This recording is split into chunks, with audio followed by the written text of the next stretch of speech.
Judy Matty called me into her office and informed me that she had just received a phone call from the California Highway Patrol Indio office. They had found beer that was cold to the touch and thought that we might be interested since 2 victims were involved who are now deceased. One was a 19-year-old driver and the other victim was a 17-year-old. So around 2 o'clock that afternoon I met with Supervisor Kinney and we examined one of the victims' vehicle. There were some beer cans that were embedded in the seat of the car.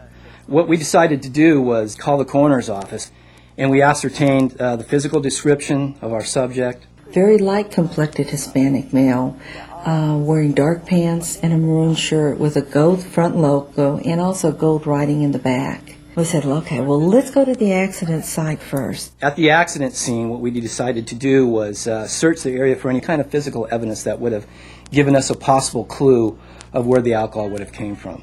There was nothing there we could use. And Shelley thought at this point it would be a great idea if we started going to some of the stores in the area, the ABC licensed locations. We identified ourselves in our first location and asked for permission to review their videotapes. We went from store to store to store, and we spent hours looking at videos. Being tired and starting to get discouraged, thinking that we may not find our suspect. And then as we were driving out of town, I looked to a location on the left-hand side, and I said, let's just give this one a shot.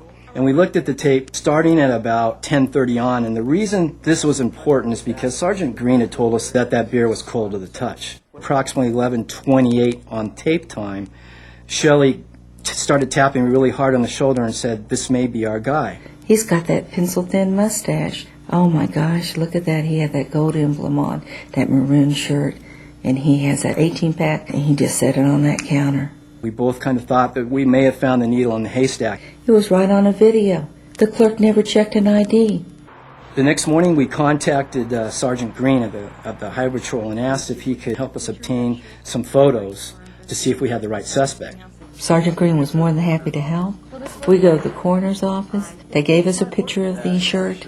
There it is, the same shirt that kid in that video is wearing. We have it. The trace program worked the way it was designed to. With follow-up from the ABC, they were able to identify the establishment that sold the alcohol to the minor and thus suspend the license of the establishment.